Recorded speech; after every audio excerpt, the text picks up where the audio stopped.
Today we're going to be talking about the differences between this McLaren Elva and the 720S Spider that's on the other side of the garage. We're going to start off with the obvious, the spec. So this car is Volcano Red over Arizona Leather, which frankly is the best spec I've seen personally. If you have a different opinion, please share in the comments. 720 is Saros, which is an elite color, unlike the MSO defined color that is Volcano, and it is over the performance package spec, which is black with xenon yellow piping and stitching. I think this is also one of the best looking 720s, and yes, I spec'd it, so my opinion means literally nothing, but I love Saros. You'll see a bunch of Saros on this ship. Now with the cars, the biggest difference to someone who loves Ferraris or Lamborghinis would be the exhaust on these two cars, because this sounds more like a Ferrari than a Lamborghini.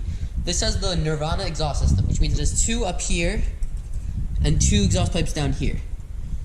Okay, I understand Nirvana, it sounds a little ridiculous, but this is much higher pitch. If you go back to a video, I'll include a clip right here.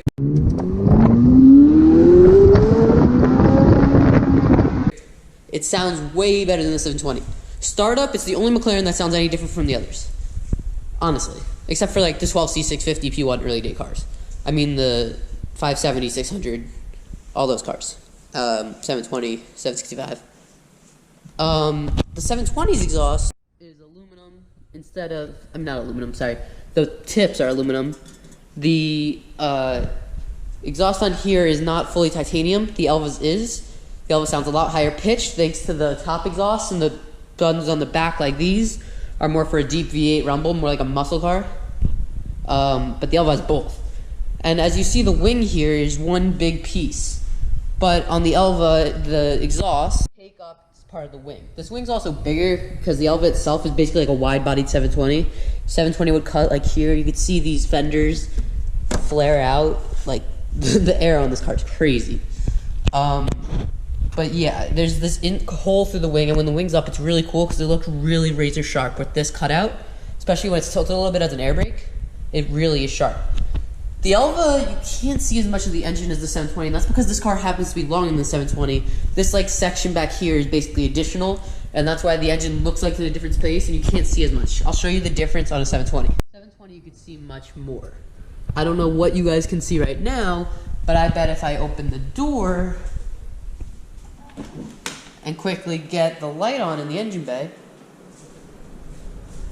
now you could see a lot.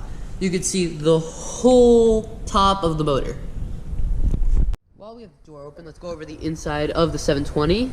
This is your screen. It's the folding up and down screen.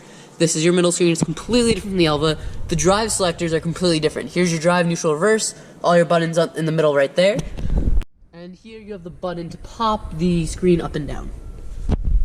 The Elva instead has the Artura screen layout, although this car came before the Elva, so this is basically the pioneer for the next generation of interiors on McLarens. Unlike the McLarens of old, literally every other McLaren, there's no active button. You just have the powertrain on this side, which you switch, and the handling on this side, which you turn. Down here, instead of having the button for the screen is solid, it doesn't move. You have the button for the AAMS, which is obviously one of the biggest differences between this and the 720. This pops up and gets rid of the wind because you have no windshield on this car. The engine itself on this car is different. It has a lot of different variations from the 720. It's more of a Senna engine, but it has actually more power than the 789 in the Senna. This car is 815 horsepower, but it has the same racing components of the motor. The engine side of the Elva is slightly different than the 720. In the 720, you have a big case here, but this is all bare carbon on this. Very solid, very refined. But you have a little thing in here which does count for some storage, a little Easter egg that I actually didn't know was there when we first got the car. You have bare carbon just everywhere, and this is dry carbon. McLaren likes doing that. It's a little lighter than the carbon you'll see in cars like a Carrera GT, for example. But the outside, they maintain that polished carbon, which looks great.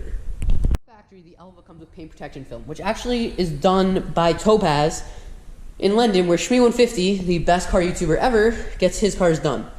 You can see everywhere. I don't know if you can see it because they did such a good job, and I'll give Topaz props for that.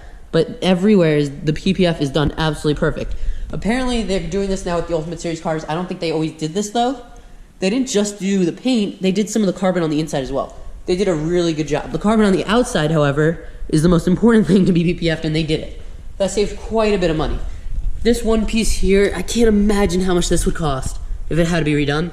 And then putting some paint protection film on there was 100% awesome. Now the brake calipers on this car are also very different from the 720. This is about 3 times the size. These are the pads and rotors off of a Senna, or the optional package they can get on the 765. The 720 are much smaller, but they actually do have really good stopping power. I remember in a Mr. JWW video, he stated that although the calipers on the 720 are much smaller than the 675, they actually have more stopping power. Look at these calipers. So naturally, these are the rear calipers, so naturally they'll be much smaller than the Elvas. But even look at the front, they're about half the size. Half. But apparently they still stop faster than 675, which calipers are 40% larger. That's right out of a Mr. JWW video. I'm not positive about that, but that's pretty cool. The 720, well, it has a windshield, so it has a proper rearview mirror, but it has these buttresses, which are of glass, which is honestly the smartest thing I've ever seen. When you're backing up, you have much less blind spots. Ferrari did not do that with the 458.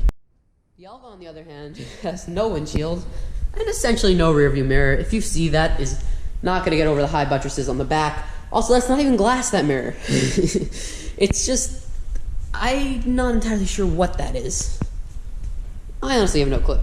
The speakers on this car are really cool. They had them do with what they had with space in here, and they shaped the speakers around the seat, which is really, really cool.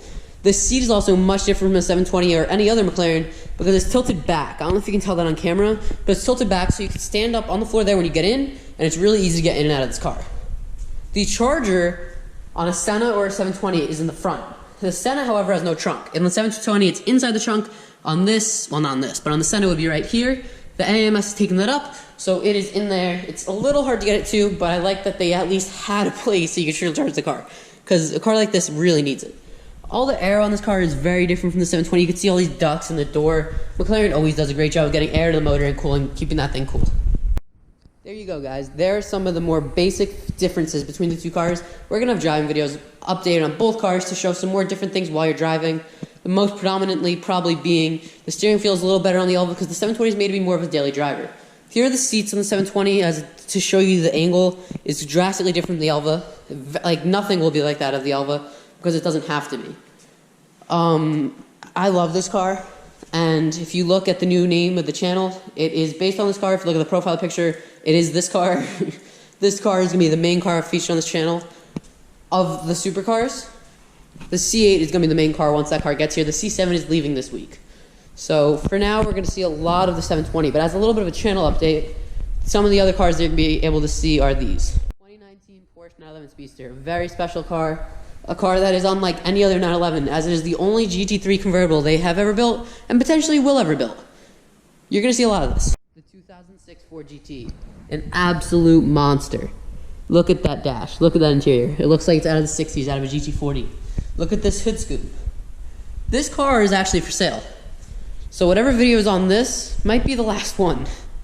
But I love this car. These optional wheels. This is a 4-option car.